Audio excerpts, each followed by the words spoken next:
The Green Tech Boat Show with MDL Marinas. I think it's great to see MDL putting on a show like this to highlight some of these new technologies. And when we say new technologies, some of them have been around for many years, but they're only really just getting the attention they deserve, I think. I'm really looking forward to for this Green Tech Boat Show is that it's going to be a lot of like-minded people interested in this innovation and collaborating and sharing ideas and showing examples of what we're doing, obviously, with our Pixie boats, but then everybody else who's got something useful to bring to the front of our mind. We're really excited about going to the show, showing off what we've created and talking to visitors all day long about the tech that we've created and how it would work within their environment.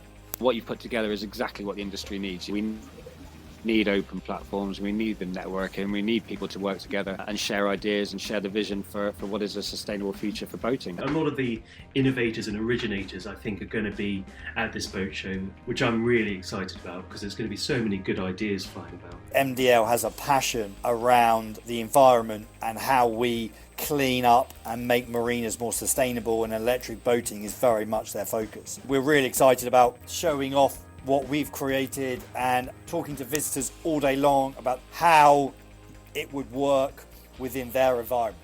Hello and welcome to This Marina Life with me, Ceri Hurford-Jones and MDL Marinas. Today's podcast is all about the MDL Green Tech Boat Show taking place in June this year. MDL have been delighted to watch the scales tip from the minority aiming to be environmentally responsible to the majority. But as far as the marine sector goes, it can be pretty confusing for boat owners as they try to unpick the sustainable options now available. So if you're looking to make the switch to greener options, then this show is for you. In this episode, we'll hear from MDL's Tim May about the show itself and hear from some of those exhibiting.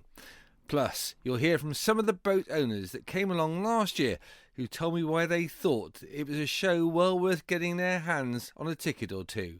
I asked Tim how the event was all coming together. So it'll be no surprise, it is in Plymouth. It's at Queensland Battery and the show is taking place on the 17th and 18th of June. However, on the 16th of June we are partnering up with the Maritime Coast Guard Agency Southwest, where we are hosting the Clean Marine Innovation Showcase. Last year I remember Plymouth University coming to the party as well. Are they included this year? Yeah, so for the show itself, we've launched, it's a new aspect to the show. It's called the Innovation Hub. It's being sponsored by the University of Plymouth. And the idea of the Innovation Hub is to allow the public, as well as the exhibitors, to see demonstrations and talks about products and services that are on display. And I think so far, already booked in to give some talks are people like VT Yachts, who have just launched the new Lion and have a new rib, and one of their boats will be on display. We've got Optima Electric Boats, who are again a new electric boat manufacturer. They'll be there giving a talk. We've got Indigo, which do a whole heap of work on reducing marine plastic pollution. They'll be doing something. And we've also got a talk from Plymouth Mel, who are looking at the e-charging infrastructure. And those that may or may not be aware, yesterday actually, so on the 21st of April, we managed to put the first super fast electric charger into QAB, ready for the show, and we are now moving on to sticking our next 4 across the MDL estate. This is really at the cutting edge, Tim. How ahead of everybody else is MDL at this stage? So I think, to be fair, that there's quite a lot going on. So part of the reason the Green Tech Boat Show is in Plymouth is because Plymouth is a local authority and city which is moving green innovation quite quickly, and they have also got chargers going in at a similar. So we're sort of working with them and Princess and others to make sure that happens. But in terms of other marine operators, I think there's some local authority stuff that's happening. So I believe there's one in Bournemouth, and I think Poole, so the Borough Poole Council are looking at putting some there as well, which would be quite nice then, because that also links into the one we've got at Cobbs Quay. So Green Tech Boat Show, why hold it again? How did last year work for you? What the lessons were learnt from last year? I think the lessons learnt were that people are interested in this type of stuff, and whether people like it or not, technology is moving. But what we haven't yet got in the UK is anything that pulls all of this sort of information and technology together to allow people to see it displayed in a really simple way. The feedback we're getting from customers, be them berth holders or visitors, is that they would like to see and understand more easily how this technology works and how they can use it to make their leisure time more green without detracting from the fact they all enjoyed the Green Tech Boat Show last year. There's no doubt it was a small show. There was about 20 exhibitors, but we saw, and as you said, it was just out of COVID, we still saw almost 1,000 people turn up, and the business done at that show was really, really strong. This year we've had all the people that exhibited last year, and we've already got some more, so we're probably going to end up with between 30 and 40 exhibitors at the show, which I think will make it the biggest display, not just in the UK but also in Europe, of green technology in one place. That's quite impressive, to say the least. And you had some really interesting and innovative people there last year. I'm thinking about Electric Vagabonds, and you had, of course, that classic sailing boat there based on the Bounty. Similar sort of vein running through this year's show? So actually we heard last week Bounty has asked to come back in, so we have got Bounty again, but there's also some new ones. So we've got Silent Yachting, who are displaying for the first time, and they're bringing in, it will be an industry first, it will be the launch of the JR Classic 7 yachts. We've also got Vita, we've got Sail Electric, and I think they're bringing in a converted Southerly 47. We've got Pixie electric boat, we've got Optima electric boats, and we've also got RS electric boats with our Pulse 63 ribs. So if you're interested to see what boats are physically available for people to get now, you will not see anywhere else in the UK with such a selection next door to each other. One of the big areas of discussion at the moment, I know, talking to fellow boaters, is about the innovation and about the reliability and range anxiety that we still get out there. But one of the key areas we've been talking about is outboards. Have you got anybody displaying any outboards this year? Yeah, we've got two actually, I think. So we've got Silent Yachting, we're also bringing their new outboard. We've got E-Propulsion that will have some outboards on display. There'll also be Vitas there that don't necessarily do outboards, but certainly a lot of pod drives, and we've got Mastervolt coming with their systems as well. It's a super venue there. It really lends itself to this kind of show, doesn't it? Yeah, absolutely it does. I mean, Plymouth, it's a fantastic venue once you're there. Certainly from a location perspective, it's a bit further to travel, but at the same time the facilities around there are truly brilliant. So you've got a really nice bar and bistro there, which means you can relax.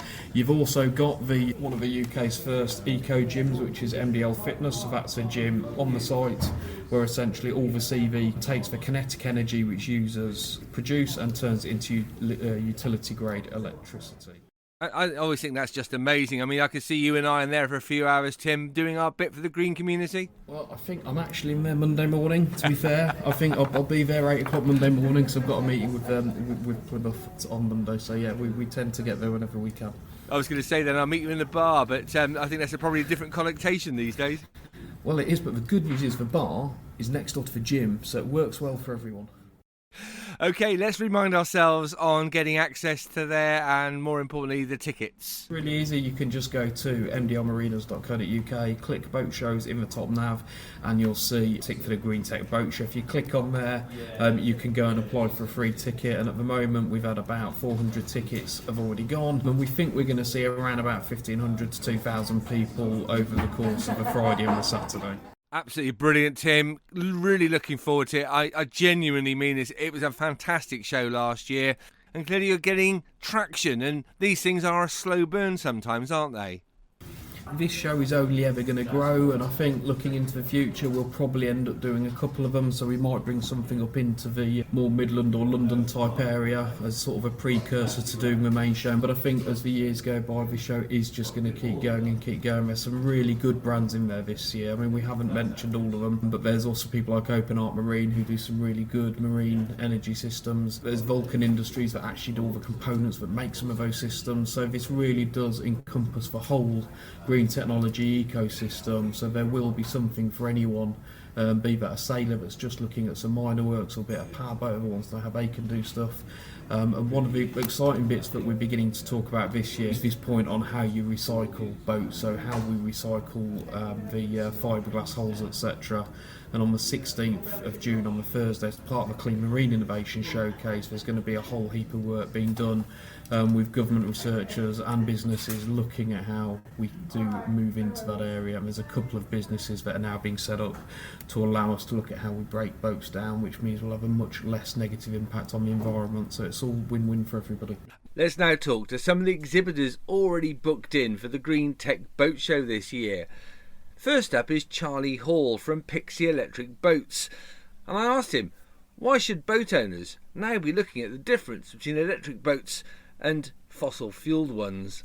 I think we're at a bit of a crescendo with regard to moving from different energy for propelling vessels. I mean, I know we've got wind for sails, but all the other pieces of the puzzle need to be updated as well. And as we all know, unfortunately, fossil fuels pollute. The internal combustion engine, for all of its amazing things that it does, is quite a dirty thing to get your hands around when you have to come and maintain it. And then also, unfortunately, getting this stuff out of the ground is getting more costly as time goes by, so it's always going to be costing more with regard to fuel. So I think that fossil fuels and the internal combustion engine is a bit of a, as I'd like to think of it, as a bit of a sunset asset, as in they're going to get less popular as time goes by in the next 10, 20 years. And the other issue that we need to start considering as well is regulations. You can see what's going on in the automotive industry with regard to being able to sell internal combustion engines in 2030 are going to be banned. And I can see that the sounds that are being made in the marine industry. So when you go to ports or marinas, they're going to start, I believe, banning internal combustion engines. And I think they're doing that in Monaco already. What's the alternative? So it's not all doom and gloom. I'm not trying to, paint an awful picture. But electrification is a different way of doing things. We can have zero pollution if you get your energy from renewable sources. Electric vessels typically have about 90% less maintenance costs compared to conventional combustion engines. Typically, all you need to do is keep your vessel clean, and for our Pixies at least, maintain the impeller, because we've got a jet drive system that we're using on ours. There's only one other moving part, which is the motor. Everything else is sealed away. You don't have to touch it. You don't have to worry about it. It will keep on going. And so, yeah, lots less to go wrong. And that's quite important when you're out on the water, especially out in the sea, knowing that you've got confidence in the boat that you're in, and keeping yourself, your family, your friends safe. So it's really, from what you're saying, and I get a sense of this, it's this balance between high tech, practicality, doing the right thing, getting rid of the fossil fuels wherever we can, but integrating it in with the marinas as well. So this is a real collaborative approach, isn't it? Absolutely. And that's what I'm really looking forward to for this Green Tech Boat Show, is that it's going to be a lot of like-minded people interested in this innovation and collaborating and sharing ideas and showing examples of what we're doing, obviously, with our Pixie boats, but then everybody else who's got something useful to bring to the front of our mind. And make something really interesting happen off the back of it. Another great guest today is Roger Eldergill from SA Green Fitness. Back for a second time. It was good to catch up with him and to hear more on how to turn people power into electricity fed back into the national grid. I asked Roger to tell us more. We're very fortunate to be the distributors for a company called SportsArt. So SportsArt as a company have been producing, manufacturing innovative equipment for over 40 years. Now, one of their special products which MDL Fitness have purchased is called EcoPower. Now, EcoPower is a solution when the user works out up to 74% of the kinetic energy that they generate, so this is treadmills, bikes, steppers, pushes that power back to the local grid, which in simple term means that the user, the members of the facility, are going to be offsetting the energy costs within the building. And it is a unique solution. We're very excited about the partnership with MDL Fitness and the fact that they've realised that this is a great opportunity for them. Great message, great opportunities, you say, for all the partners and those that are getting involved and putting their blood, sweat and tears into this. Yes. A very obvious question. Why, therefore, exhibit at this year's Green Tech Boat Show? What we're looking to do is, firstly, to support our partner, MDL Fitness, and ensure that we can obviously expose all the potential members who are looking at coming down. We're going to have a couple of pieces of equipment with us where the user can get on and actually physically see how it works, recharge their mobile phones if they wish. We're going to have competitions involved as well. And it's just getting that message out there to support MDL fitness. So we're going to have people now listening to this podcast today, Roger, who sort of, shall we go, shan't we go? What's your message to people thinking about actually attending the show itself? Well, we're very excited, as I say, as a distributor for the SportsArt products and other health and fitness equipment, to be there and also to experience what the actual Green Tech Boat Show is going to be about. But I think the opportunity to see all the various partners are going to be involved, some fresh air down on the quayside and so forth. I think it would be a missed opportunity if they don't actually get out, enjoy the fun, the excitement of being at this event and just see the technology that's out there and the innovations. Coming back for a second year is Conrad Humphreys with the Good Ship Bounty, and we caught up with him to tell us more about this exciting project and why he's decided to show her off again at this year's Green Tech Boat Show.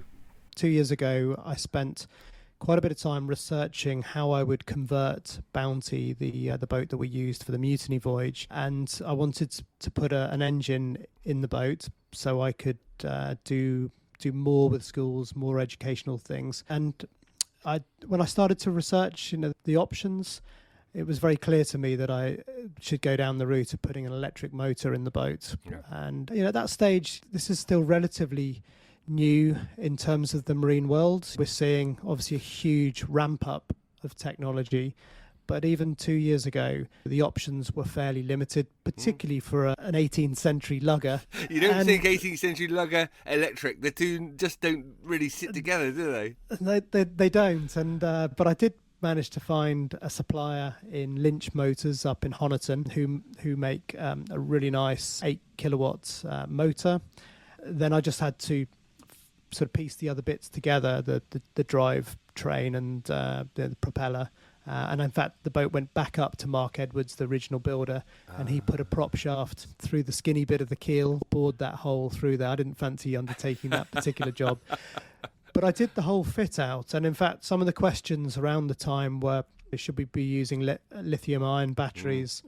Still a nervousness generally in the marine world with lithium, but I think ill-founded. In the world that I come from, the professional world of the Vendée Globe, the boats have been using lithium for 20 years now. And of course, going to the Green Tech show with a boat that's been fitted with electric is a great opportunity to show people, well, actually you can sort of convert a boat like this, and also a chance for the mariners themselves like MDL to think, well, actually, how will the future look? I turn up with my electric motor, I just need a charging point, but ultimately there are opportunities in this space for mariners.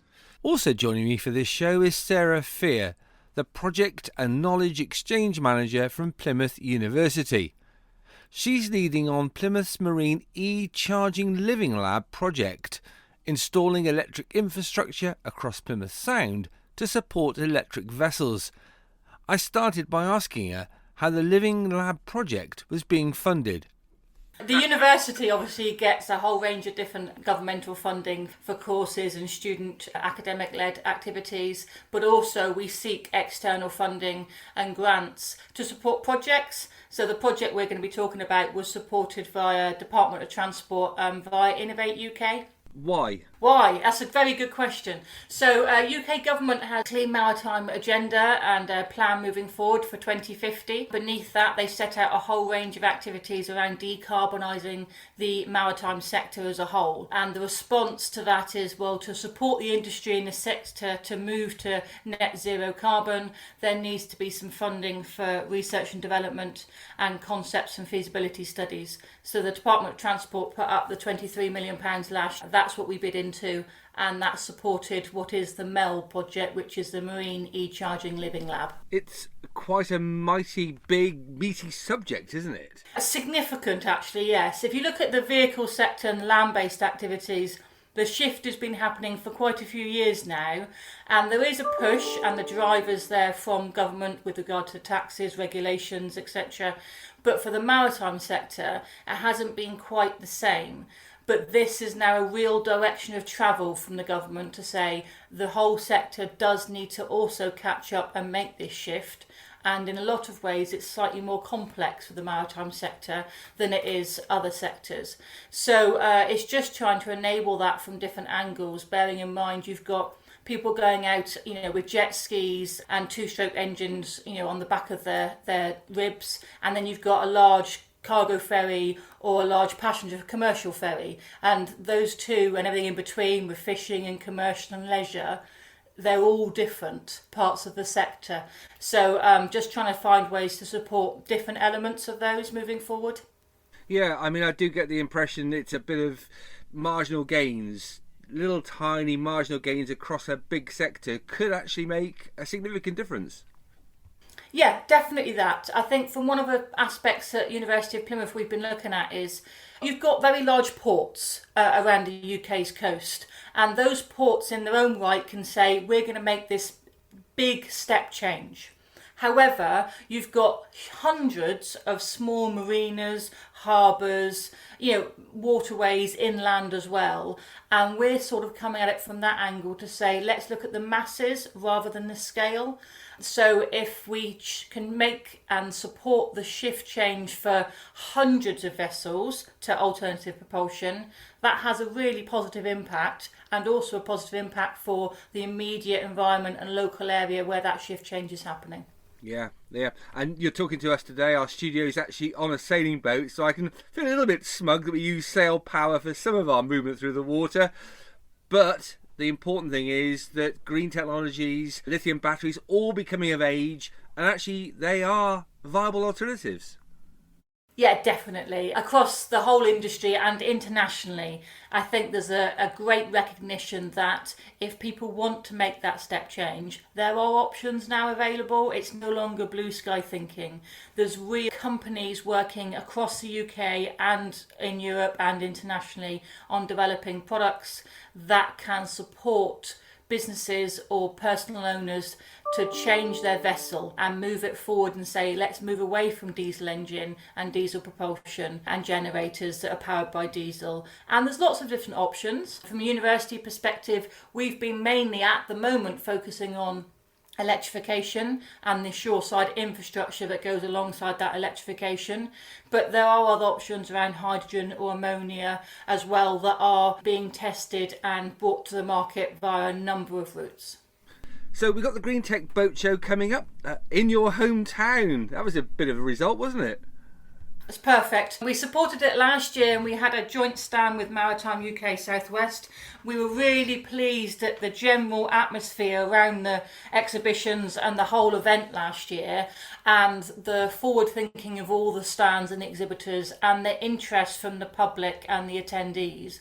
And when it came to this year, the second year it's being run, from a university perspective, we were like, we really would like to be involved again and in a slightly more formal. And the MDL Marinas have been excellent at expanding the show this year. They've got a lot more going on. They've got more exhibitors and they've got this innovation hub. So we sponsored that from a university perspective, but we're hoping it can be a showcase of some research, so pure academic research activities that are happening, but also an opportunity for businesses to stand up and showcase what they're doing from a business perspective. So it's going to be a little bit like, a show and tell of different sessions going on across the 2 days. So visitors to the stand, what will they physically be able to see and experience, Sarah? Across the 2 days in the Innovation Hub, there'll be a whole mixture of things. So research perspectives, we've got some of the university projects that we've worked on that might link into the electric ferries, electric water taxi that is in Plymouth Sound, also the electric infrastructure charging. So there'll be some research around that we can showcase. We're just finalising the full agenda now of the timetable of who's going to go on the stage, as it were, throughout the 2 days. But then from a business perspective, you could hear about things that link in actual engine propulsion. It could be anti-fouling, it could be battery technology, it could be hull design. So there's a real mixture. And I think that's one of the key things to show is we want that breadth to say there's lots of different aspects to a greener, cleaner maritime sector. So let's just showcase that breadth and really give people awareness raising, a bit of an eye-opener perhaps in a few of those cases, but an opportunity for individuals to then follow up with those companies or those academics and have further discussions moving forward. How important is it to universities, to centres of excellence like yourselves, to have these kind of relationships with people like MDL? It's integral that we have relationships with the sector that we work within and the industry. Without industry partners, universities aren't responding to genuine need and demand of that sector. We need to understand the direction of travel. We need to understand any concerns, any issues, any rationale as to why the sector wants to move in a different direction. So very much so from University of Plymouth, we look at things in a, as you'd expect, a highly research orientated activity, really also linking into our students. And we want to give our students the opportunity to go and say, work with some of these businesses as well. But we need to respond to industry. And to do that, we need to build relationships with them and understand where they're coming from and listen, importantly, listen to what they're going through and their needs and requirements. So building those relations is pivotal, really, to support us as an institution to define and realise some of our research areas as well. You mentioned there the students themselves. Are we going to see some of them at the Green Tech Boat Show? I would certainly hope so. We'll be promoting it across the university as well. And we've got specific courses that link directly into maritime sector, clean maritime. So we'll be promoting it to those students. But I think a lot of our students are local, or come from the southwest area. A significant proportion of them are physically living in and around Plymouth and on campus. So I would anticipate, yes, certainly some of them will come down to the show as it's on the doorstep. What's your overall expectations from this sort of show? Well, I think it gives the sector an opportunity to showcase what it's doing. I also think because of geographical location, it will give Plymouth and the southwest the opportunity to say, look, we're a real hub and a cluster area for innovation, research and development, clean maritime activities. And I think that's really important. Our south coast is beautiful, as we all know, and we want to keep it looking that way and feeling that way for as many years as possible. And the shift to zero carbon is important to enable that to happen. So I think this show, being focused around green tech for the sector, is well located, and I appreciate MDL Marinas have done that really positively, picking up on their Plymouth site. And I just think we're steeped in history, aren't we, in Plymouth, for a whole range of things from marine. And I think we can build on that moving forward and just say, look, this is what we've got in the area. But we are attracting companies from around the whole of the UK, and we've even have international interest in the show as well. So it's really then saying, come and see us, look what we're doing, but also we'd like to work with you as well. A final word to summarise from Conrad Humphreys. If we allow ourselves to imagine a future world in the next 5 or 10 years, we should all be having this conversation. The great thing about the Bounty boat is obviously she's beautiful, but she's quite a famous little boat. And the fact that she is regenerative, so she can sail or motor upwind to Corsound Bay and then sail back to Plymouth and charge her batteries under sail. And given technology, wouldn't everyone want that opportunity to get rid of the fossil fuels? I think so. And listen, the 18th century can still be relevant today. Who'd have thought anybody could ever say that? We need to learn from the past. I'm not a big sort of nasal gazer. I don't often look to history. But in some cases, very much, history got it right, and we're certainly heading down a path at the moment that is not great, and we do need a little bit of a reality check. So maybe an 18th century position is a good one. Thank you to all my guests today, talking about the Green Tech Boat Show taking place at MDL Queen Anne's Battery, Plymouth. We hope to see you there.